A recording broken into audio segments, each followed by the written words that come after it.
cabsee faayidaa siyaasaa keessaa argachuuf dhugaa dhossee jedheetiin irratti wal falmuu jira. Akkana jechuun ammoo mani marii kun Tiraamp seera cabsee himatamuu malee jedhee yoo irratti walii galee seneetii Ameerikaatti dabarsa. Mani marii Ameerikaa paartii Demokiraatiitti harki jira. Seneetii ammoo harka guddaan paartii Rippaabilikaan harki jira. Akka amma mul'atu kanatti pirezidaantii Tiraamp amma jiibar 2020 irratti pirezidaantummaa ta'eetiin ittiin fufa. Maan jennaan seneetiin harki guddaan pirezidaantii waan deeggaruufi himatamuu dhabuufa danda'a jedhanii jiran. Mani marii hardhaa haga guddaan akka sa'aatii 6 eegii irratti wal falmeen duubatti irratti walii galuuf yaa'uuf jira. Bulchoota Afrikaatii fi qabsaa'ota mirgi namaa baqataa qarqaaruuf waan hedduu irratti wal qarqaaruu fi waan hedduu milkaa'uu jiranii jedhanii abdachuu jiranii Liisaa Biraayantitti oduu taana Jenevaan warge kuna. Kurna lama dura Joon Boolingaa ganda itti dhalate Goomaa kan Riippaabilikii Dimokiraatawaa Koongoo kaaba gama bahaa dhiisee baqate.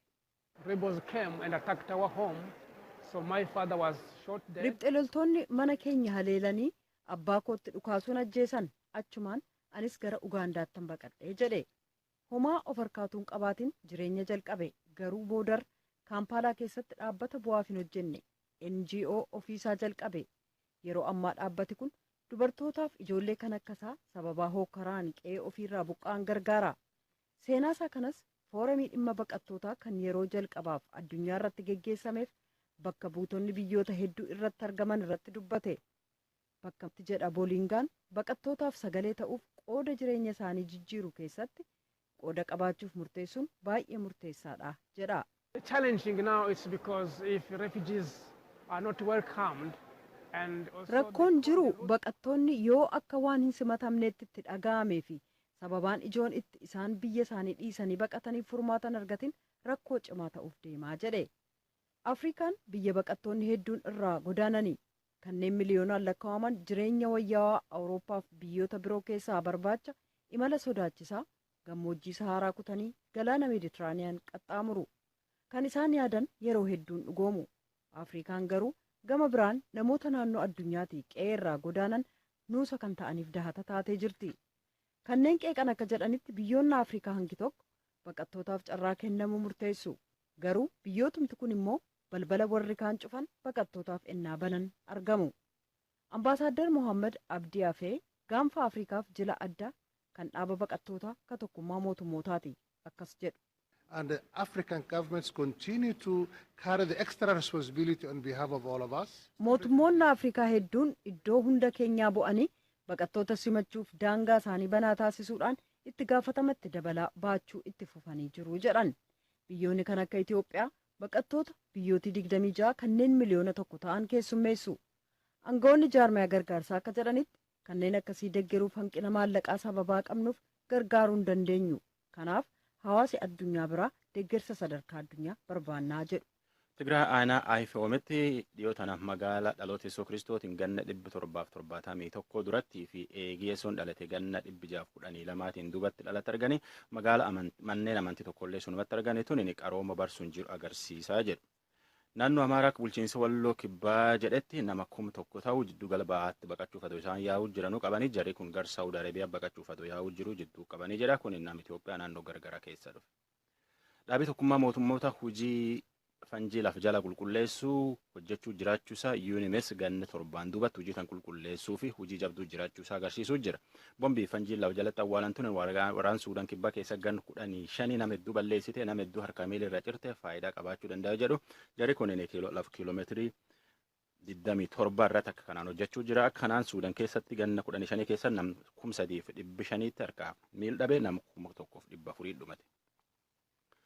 Dhumarratti ammoo oduu Paakistaanii deebi'a warri qawwee tokko har'a poolisii lama fuula ijoollee dhibee pooliyoo akkuma irratti fixanii Paakistaan keessatti pooliyoo ijoollee adoo akimuu jiranu nami lama kan dhumachuun barkan keessatti tokko biyyi pooliyoo eegaan keessa tokko Paakistaanii akka bulchootii jedhanitti pooliyoon addunyaa hedduu keessatti mul'atti keessumattuu ta Paakistaan guddoofamtu oduu namaaf qabdan.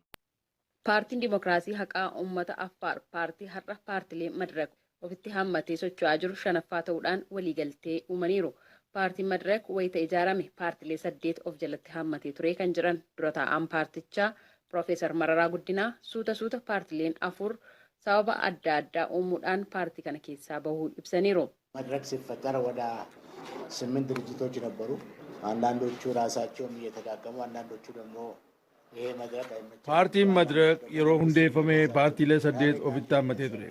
Isaan kaan mootummaan bitaman. Kaan immoo Madirak kun nuuf hin mijatu jechuudhaan warreen kaan Ihaadeeg bitee fudhate. Amma paartiilee ijoo ta'an 4 qabna. Qindoomina paartiilee 4tiin filannoowwan akka biyyaatti gaggeeffaman keessatti hirmaachaa turreerra. Ammas filannoo biyyaalessaaf qophaa'aa jirra. Paartiin Dimookiraasii Haqaa Uummata Affaar har'a paartii 5ffaa kan Madirak ta'e nutti dabalameera. Dhiyeenya boordii filannoo irraa beekamtii argate. Kana bu'uura taasifannee gara Madirakitti fudhanneerra. Waliigaltees walii mallatteessineerra. Madirak paartii Dimookiraasii Haqaa Uummata Affaar osoo hin dabalatin dura paartilee 4 qabatee socho'aa akka tures ibsuun paartii Koongirensii Federaalaa Oromoo, paartii Arnet Tigraay, paartii Sooshaal Dimookiraatikii fi paartii Dimookiraataa Sosochii Bilisummaa Saba Sidaamaa akka ta'es ibsameera. Madirak paartilee kanneen qabatee filannoo biyyaalessaa bara 2012 Itoophiyaatti gaggeeffamu dorgomuudhaaf qophaa'aa akka jirus ibsaniiru Piroofeesar Mararaan. Paartiin Dimookiraasii Haqaa Uummata Affaar dhiyeenya beekamtii boordii filannoo irraa akka argate kan ibsan dura taa'an paartichaa obbo Muhammad Daawud mirga uummata Affaar kabachiisuudhaaf qabsoo erga jalqabee bubbuleeraa jiran. Ammas walqixxummaan sabaaf sablammootaa Itoophiyaa keessatti akka jiraatuu fi heerri mootummaa biyyattii akka kabajamuuf Madirakitti dabalamuudhaan ni qabsoofnas filannoo bara 2012 akka biyyaatti gaggeeffamu hirmaachuudhaafis qophii taasisaa jirra jedhan. በኢትዮጵያ ህገ መንግስት እንዳስቀመጠው ሁሉ የብሔር ብሔረሰቦች ራሱን በራሱ ለማስተዳደር የተሰጠ መብት ባለበት እንዲቀጥልና Paartiin Dimookiraasii Haqaa Uummata Affaar akka heera mootummaa Itoophiyaa irraa taa'ee jirutti mirga ofiin of bulchuu sabaaf sablammootaa akka hojiirra ooluuf akka itti fufuu fi dimookiraasiin dhugaa akka fufuuf kan qabsaa'u Madirak waliin qindoomina uumamnee walqixxummaa mirga sabaaf sablammootaa Itoophiyaaf qabsoofna. Paartilee Madirak keessa jiran keessaa paartiin Koongirensii Federaalaa Oromoo kan Piroofeesar Mararaan hoogganamu Oromiyaa keessatti biiroolee 100 ol banuudhaan filannoodhaaf qophaa'aa jira jechuun Piroofeesar Mararaan Oromiyaa keessa naanna'uudhaanis uummata waliin mariin jalqabameera. Paartilee Oromoo waliinis waliin hojjechuudhaaf waliin dubbachaa akka jiranis ibsaniiru. Akka Madirakitti paartileen siyaasaa adda addaa Madirak jalatti gurmaa'uuf gaaffii dhiyeessaa jiru kan jiran dura taa'an paartichaa duubbee paartilee kanneenii yeroo ilaallu wantoonni akka ofitti hin daballe nu taasisan jiru jechuun maqaa paartilee kanneenii ibsuurraa of qusataniiru. Xalayaan gaafa 9/26 bara 2012 akka lakkoofsa Habashaatitti mana lubummaa Ortodoks Tawaahidoo Itoophiyaatti barreeffamee Abbaa Yaareed irratti mallatteessuun agarsiisu. Walitti qabaan koree mana lubummaa naannoo Oromiyaa gaafataatiin jiru Qasees Balaay Makoonnin muudama isaanii kennamu muudama qajeelfama hoggana lallaba wangeelaa irratti muudamtanii jirtu haala kanaan hojii keessanitti galaa kan jedhu agarsiisa. Isa kanaan wal qabatee Qasees Balaay Makoonnin gaafiin kennaa fi kiyyallee kana hin turre muudama dhuunfaa osoo hin ta'in caasaa jijjiiruudhaan rakkoo hawaasaa fi amantoota hundaa furuu waan ta'eef hin fudhadhu jechuudhaan ibsuun isaanii dhagahameetiin jira. Dhimma kanaan wal qabatee maaltu akka uumamee fi maaliif akka didan yaada dabalataa raadiyoo sagalee Ameerikaatiif kan himan Qasees Balaay Makoonnin gaafilee bu'uuraa kanaa olii qabanneetiin kaane jedhu. Xalaas nu barreessuun dhugaadhaa hin fudhadhu jedhee dabarreessuun kiyya sirriidha. Kan ammoo hoongodhu kopho kiyyaa miti abbootti paappaasota keenya Oromoota wajjinis mari'adhe koree wajjinis mari'adhe xalaa dhufes dubbisnee fi teenyee mari'anneeti. Tokko nu wajjin ta'anii mari'anne amma fakkeenyaaf namni silaa gad taa'ee koreen kun maal hojjeta wanni nuyi isa duraa teechifne koreedhaaf beekamtii eega kennitanii booda aangoonis hundumtuu koreedhaaf beekamtii kennaadha. Bakka yoo koreedhaaf beekamtii kennanii aangoo isaan nuu kennan kanatti fayyadamnee koree kanaan hojiirra oolchina jechuudha. Eega isan kenninee nu hin fudhannu. Beeta kanatiin keenya nu hundaa'uu qabaa isa hundeessinaadha. Hundeessuun kun garuu hoo danda'ame as much as possible mariidhaan wal ta'uudhaan hoo ta'e fottoquun hin dhufuudha. Yoo marii hannu hedduutti dhabamu ta'e garuu wanti hin eeggamnes uumamuu danda'a. Akkaataa xalayaa gaafa 9/26 bara 2012 barreeffamee kanaan kan dubbatu murtee Sinodoosii irra dhaabbateetiniin manni lubummaa bataskaana Ortodoks Tawaahidoo Itoophiyaa murtee kana dabarsuutu akeekama. Itti aanaan hoogganaa sabquunnamtii mana lubummaa Ortodoks Tawaahidoo Itoophiyaa Malaaka Hiwoot Qomoos Abbaa Waldayesuus Seefuu deebii dhimma kanarratti kennaniin akka jedhanitti dhimmi aangoo qopheessuu kan akkasumaan abbootiin lafaa ka'anii murteessan osoo hin ta'in gaafii Qasiis Balaayii fi manguddootarraa ka irra dhaabbachuudhaan ture jedhan. Xalayaan akkuma beekamu kanaan dura abbootiin Phaaphaasonni abbootiin qulqulluu qaamni Sinoodosii jedhamu jira. Isaantu walitti dhufanii walgahii godhanii walgahii kana hoo godhan immoo gaafii isaan irraa ka'e irraan malee gaafii malee ka'aniiti waa'ee kanan hojjenneef isaa. Gaafii isaan irraa ka'uu isaan garuu kakachuu hin danda'anii. Kanaan dura jaarsa erganii Phaaphaasota dhaloota Oromoo ta'an erganii akka galuu hin barbaadanii nan gala jedhanii gaafatanii gaafii saniin ka'ee qulqulluun Sinoodosaa immoo gaafii kana fudhatee xalayaa kenneefira. Duraa isaan dhufe isaan isumarraa ammas immoo hin fudhadhu an jedhe isuma. Amma kan isin kaastani durumayyuu yaanni kuni bakka kanatti aangoo naa kennaa kan jedhu Qasiis Balaayii irraa ka'ee kan jedhu naa kaastani. Qasiis Balaayii immoo xalayaa gaafa guyyaa ji'a afuraffaa bara 2012 akka lakkoofsa Habashaatitti barreeffameen murteen kuni kan osoo anan mariisisin osoo an hin beekne na duuba murteeffame. Lammaffaa immoo gaafiin ture gaafii caasaa mana lubummaa naannoo Oromiyaa hawaasa afaan Oromootiin sirnaan ittiin tajaajiluu dandeenyu akka murtee argatu malee nama dhuunfaaf aangoo kennuu waan hin taaneef hin fudhadhu kan jedhudha kan isaan kaasan. Isin ammoo ofumaa gaafatanii isiniin nu murteessinaaniif deebi'anii duubatti deebi'anii jettan. Dhuguma maaliin adda baasuu dandeenya? Isin lameenuu yaada wal hin araaramne kaasaa jirtu waan ta'eef yaanni kuni akkamitti eenyurraa madde jennee ilaalleen. Eenyu immoo namni jaarsummaadhaan gidduutti yaada kana uummataafis ibsuu danda'u. Amma ani abbootiin qulqulluu Oromoo qaban isaani garuu jaarsummaarraan ta'anii Sinoodosatti kan himan. Sinoodosni kun immoo gaafii isaanii fudhatee ta'e kan waa'ee kana xalayaa hin kenneef. Xiqqoo ture immoo ani kophaatti kana wanni inni lawxii kana fide wanni inni hasaaba isaa jijjiirachuu dandeechise dura fudhachuudhaaf ka'e. Uumamee fi kanneen biroo furuudhaaf caasaa mana lubummaa naannoo Oromiyaa akkaataa mirkanaa'uu danda'u irratti qulqulluun Sinoodosiillee ta'ee bulchiinsi bataskaanaa hundiyyuu waliin murteessuu irratti fala kennuu qabaadhaan ammallee akeeku. Adeemsi kun garuu bulchiinsaan murtee hin argatu taanaaniin tarkaanfiileedhaa fi hojiilee gama fuulduraatitti itti deemaatiniin jirrutu jiraadhaan kaasu Qasiis Balaayii Mokonnin. Mana lubummaa Ortodoksii Oromiyaa hundeessu. Kanaafis immoo waggaa 10 dura murtaa'ee wanna jirudha Sinoodosii. Manni beeta kinatti sadarkaa naannootti haa hundeeffamu jedhee manni Sinoodosiin murteesse jira. Inni implimenti haa ta'u. Kan ammoo implimenti gochuudhaaf koreen yeroo 4-2 dhaabbatee ture. Koree san keessa ni keessa hin jirru. Amma nuti hojiirra oolchedha. Bakka hojiirra oolchinaa. Beeta kanatti keenya nu hundaa'uu qabaa isa hundeessinaadha bakka. Rakkoolee tajaajila wangeelaa afaan ofiitiin tajaajiluu afaan Oromootiin qiddaasee hiikuurraa kaaseetiniin hanga barumsa tajaajiloota garaagaraa kennuutitti manni bataskaanaa hojjetaatiniin jira kan jedhan ittaanaan dubbi himaa mana lubummaa Ortodoks Tawaahidoo Itoophiyaa Malaaka Hiwoot Qomoos Abbaa Waldayesuus gaafiin dhimma kanaan wal qabateetiniin ka'u gaafii sirrii fi fudhatama qabu ta'ullee caasaa jijjiiranii bataskaana diiganii mana lubummaa naannoo Oromiyaa addatti dhaabna jechuun waan fudhatama qabuu miti jechuudhaan falmu. Qidduus Sinoodosni haga ammaa qulqulloonni abbootiin Phaaphaasonni hundumtuu aqwaamni isaanii aqwaamni kanaan dura milaasa gubaa'ee Qidduus Sinoodos irratti wasanan san ammallee gaafiin isaanii adeemsi isaanii aqwaamni isaanii ammallee jijjiire kanuma. Koreen mana lubummaa naannoo Oromiyaa gaafatu ji'oottan darbe keessa irra deddeebiidhaan gaafii dhiheessaa ture qulqulluun Sinoodosii mana lubummaa bataskaana Ortodoks Tawaahidoo Itoophiyaa walitti qabamee dhimmicha erga laalaatiniin tureen booda hayyama dhoowwachuudhaan addaan bittinnaahuun isaanii yaadatama.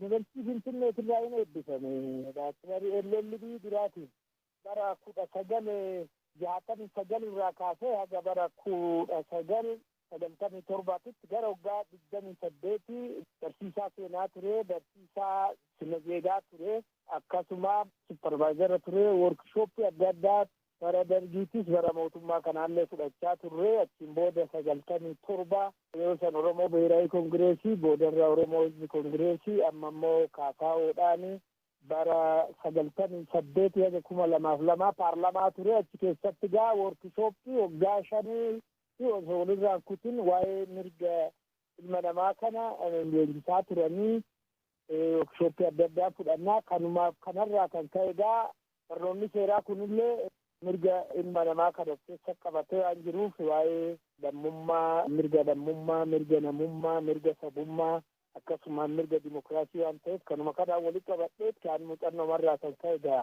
mirga ilma namaatiif illee qabsaa'uu yaale jechuudha.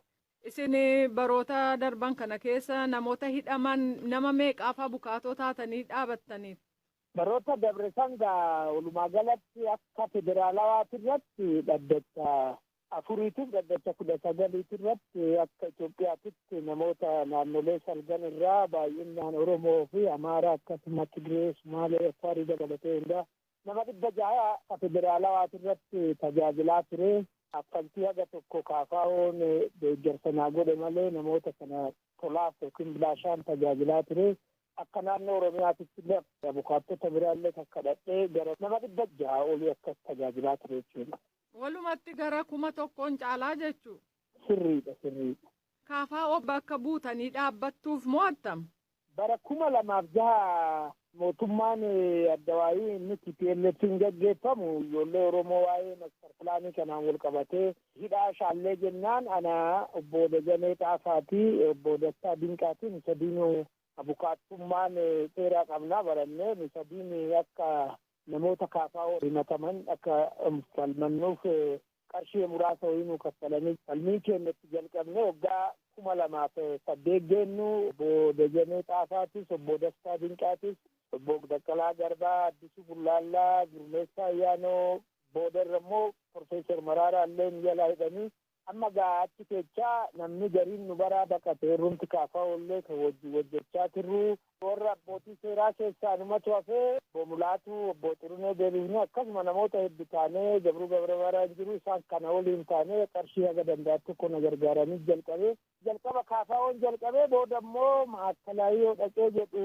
ijoolleen Oromoo ijoolleen Tigree kun hundi isaaniitu Imbo'anii ijoolleen kaafaa'oo kan dhaabbadhuuf kunillee immoo maakalaayii keessatti nama addaan hin qoodanii dandeette gargaaru jedhanii isaanis na gaafatanii akkumarraa ka'ee gaa ijoollee Amaaraa gara 150 ijoollee Tigraay gara nama 12 ijoolleen Sumaaleen jira warri Kibbaa kun jiru walumaa galatti gaa waan haga gabaabduu wayii akkuma tiraanspoortii kaafaa'oon akka dhaabaatitti na gargaare malee kaawwan akkasumatti nama kootiin deemaa tajaajilaa ture jechuudha. Deemsa mana murtii sodaa tokko malee nuufis dhaabbata oduu gara biraafis ibsaa turtan hamaan narra gaa'ettanii yaanne? Baay'een sodaadhaa ture beektaa yoo san mootummaa addawaayii yookiin mootummaan TPLF sanii wajjin qabsaa'uudhaaf filannoon lama maaliidhaa tokko harka kennatanii ajaja isaanii fudhatanii ashtara TPLF ta'anii buluudha yookaan immoo kutattee seeratti golgattee seera caqafattee keewwata seeraa kana addawaayii bara 1987 baaseen jira.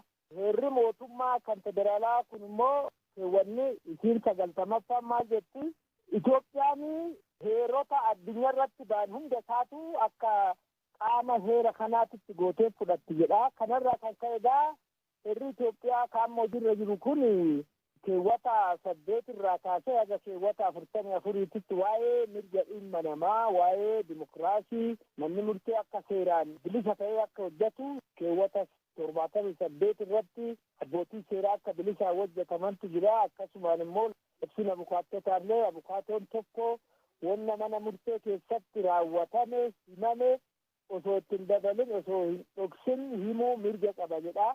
Kanneenumaan walitti qabamee gaa 98 kaasee haga 2002 illee paarlamaa ture guyyaa hunda itti qabsaa'aa guyyaan ture.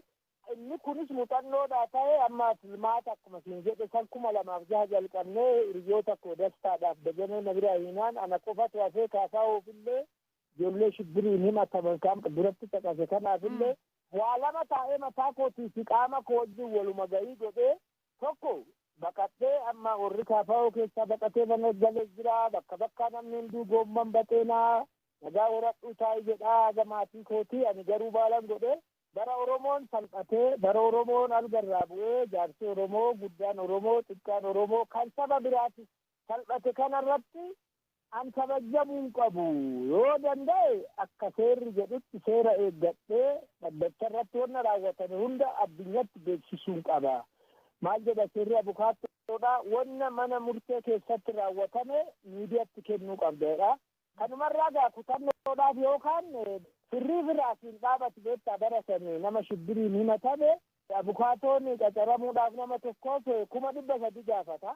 Kunillee baay'ee na dallansiisee maaliif bara odoo hin saamne mirga ofiitiifis haa ta'u mirga sabaatiif namni qaaqee sunuu barattoota barsiistota hayyoota warra qabeenya hin qabne namoota kanarraa hafuu mannaa gaa kutannoodhaanii nadhee murtee kennee jechuudha. Murteen kun maalidha? Akka jiraachuudhaaf akka hidhamuudha. Gama biraatiin immoo kaffaltii akka hin kaffalchiifne namoonni shororkeessaan himataman sun biyya sanitti hundi isaanii warra qaboonna qabanii miti. Kan biraa dhiisiinsaan Profeesar Mararaa Guddinaa akkasuma Obbo Baqqalaa Garbaatif illee aga ji'a 9 tajaajile. Isaan kun hundi barsiisaa yuunivarsiitii kan biraa homaan qabanii dhagaa dhumaatitti itti qabsaayaa aarsaa barbaachisu kaffaluudhaaf yoo san mana keessaa alamni tokko illee amma fakkeenyaaf namni akka ammaa mokonnan jedhamu illee qarshiinis taatu namoota shororkeessaa kana hin dhaabata. Kanuma kanaan gooneedaa olii galatti kutannoo maanidha. Wanna ummatatti dhufe wajjin dursee aarsaa boonsaa kaffaluu qaba. Hundummuun haga macarrashaa iyyaa qabsaa'uudha yookaan hidhamuudha kan jedhuudha. Murteebaan itti galeef yaalannee ture.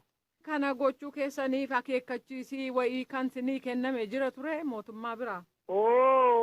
Tokkoffaa ani maatiin kootillee hunduu narraa ba'anii ati maraattee fayyaan qabdu jedhanii nama hidhame waan isaa barbaachisu hunda isaatu shaanxaa qopheeffadhee sinqisiiftutti jettee dallantee jaartiin kootis niitii waggaa 40 kaa'ee ijoollee gara 7 qabaa ijoollee immoo gara nama 11 qabaa gara nama 30 walgahii go'anii dhiisii waan kana jedhanii ani hin dhiisu bara Oromoon salphate bara sabni hundi salphate. Abbootiin reekana danda'u akkanumatti biyya seera caqafadhe seeruma isaan baasaniin yoo na hidhanillee na hidhama garuu shaanxaa tana gaafa hidhame naaf fidaadha.